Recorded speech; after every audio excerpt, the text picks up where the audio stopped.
Trae Young with a stunning postseason run. He's at the podium now. Yes, of course. I definitely feel like this is the start.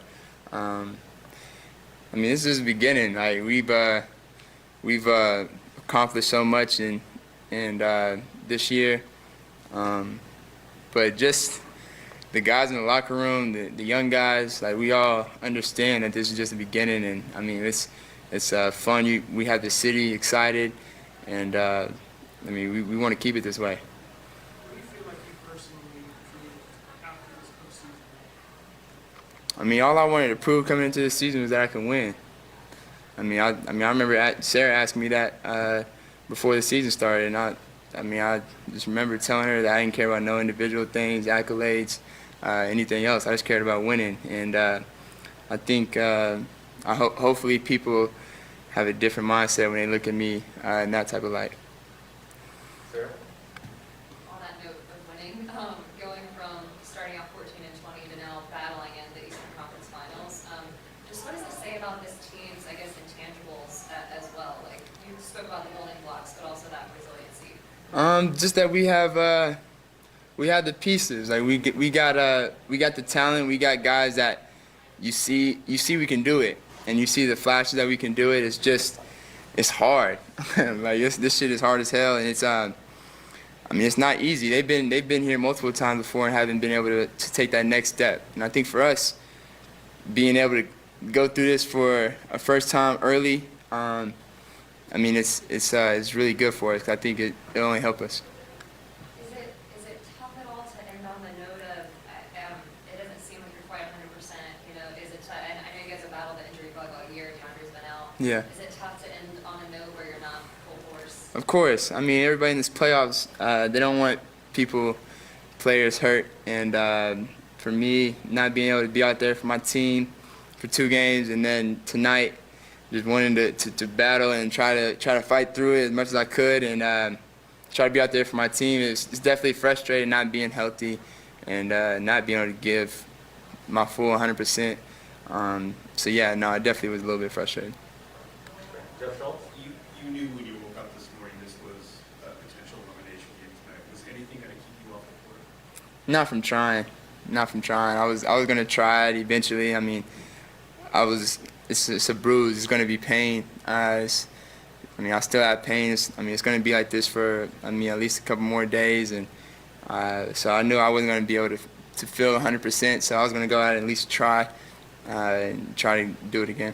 Is there any way you could express to us what you couldn't do? And I know guys don't like to use injuries as an excuse, but Yeah, you know me. I don't use injury as an excuse, but I mean, for me, when you're my bruise is on my heel, so like all my pushing off and off my right foot. It's not anything that could really damage it worse, but it was more pain tolerance and just fighting through the pain. So when I was running, I knew it wasn't gonna get worse, but I could feel, you know what I'm saying? You can feel pain in it, and that's all it was. there was a point, it might have been when you came out of the game in the first quarter, where you kind of slammed your hand down on the chair. Was that just frustration? Yeah, it's just frustrating just being rusty early on. It was just me being rusty, and I was mad. I made few of my mistakes. Tim Bontemps? Trae, Nate said in here before that the message to you guys for the game was not have any regrets when you came off the court. And you thought that certainly applied to you. You left everything out there. Is that how you felt when you walked off the court? Yeah, of course. I didn't want to have any regrets after the night. Didn't want to go, not play, and then think to myself all off season if I could have been out there and played. If I could have helped my team at all in any way, it would have hurt me. So just go out and just play and at least leave it all out there on the floor. That's all we could do. We haven't had a chance to talk to you the past couple of days. What was it? Obviously, you've shown to be a pretty intense competitor. I imagine it's been pretty tough for you to have to sit and watch a couple of playoff games. Yeah, no, it's the Eastern Conference Finals. I don't want to miss any games. I don't miss regular season games. So, like my rookie year, I didn't miss any games besides the last one, and it was to get Cam Reddish. So, I don't like missing games. Period. So, Eastern Conference Finals, I didn't want to miss any game, but it's just sucks. It's just how it happened. You, I think I will know what your answer is, but Nate's still technically an interim coach. Is there any reason that he should not be the coach going forward? Nah, y'all, nah. I mean, I don't see interim on his label here soon. So I don't, in my mind, I don't think that'll be the case that much longer. Thanks. Sarah? Kind of on the topic of Nate, just how much credit do you give him for helping to transform? I mean, I know it's a group effort, but how much credit do you give him to transforming this team and getting you guys pointed in the right direction and sustaining that as well? Yeah, I mean, like you said, it's a group effort, but we all play a role in our success. And Nate is a big piece of our success. Just his trust in me, his belief in everybody.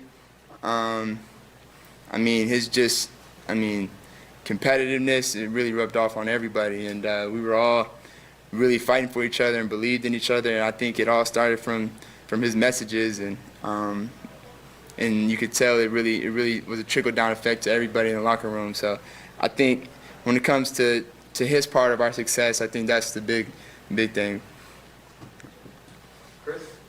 What do you feel like this team needed to change when he took over taking it to this point? Say that again, I'm sorry. What do you think this team needed to change to get to this point after he took over? I think we just needed to, I don't know, I felt like we had the talent the whole time.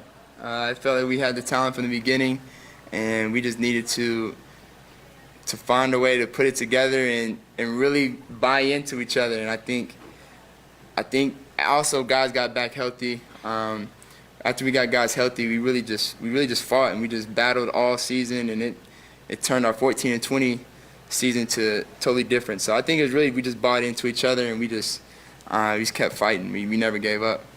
What makes you confident that this is the group that could potentially bring a title to it?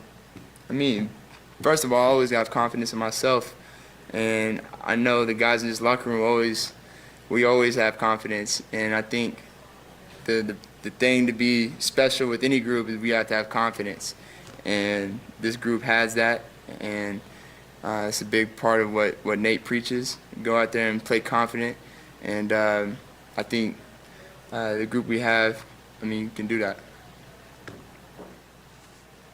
Jeff? Following that up, Trae, just what's the biggest thing you learned this year about what it takes to win at a high level? I mean, just you personally and the team.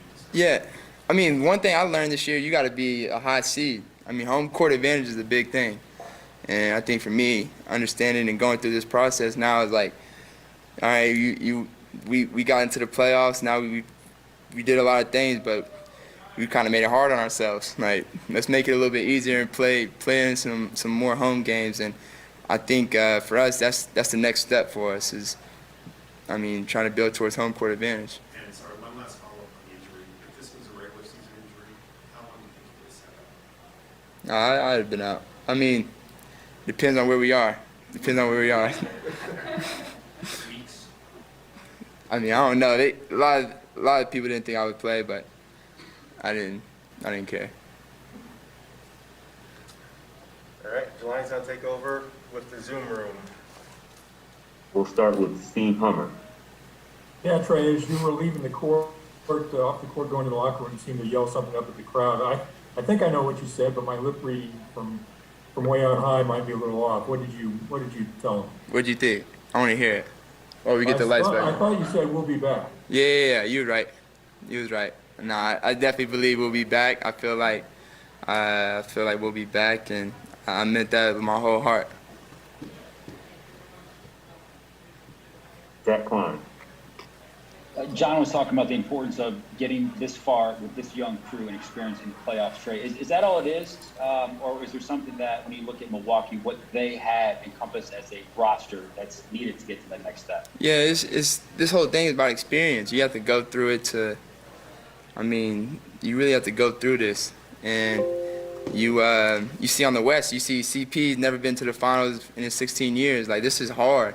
It's not easy, and you really have to go through it. And I think what he did and what he's been through really helped his son's team. And I think what this team has been through with the Bucks. They've been through it. They've been to this point a couple times. So I know that feeling. They didn't want to go home again. And I think for us, we got that same feeling now, and it's the same thing.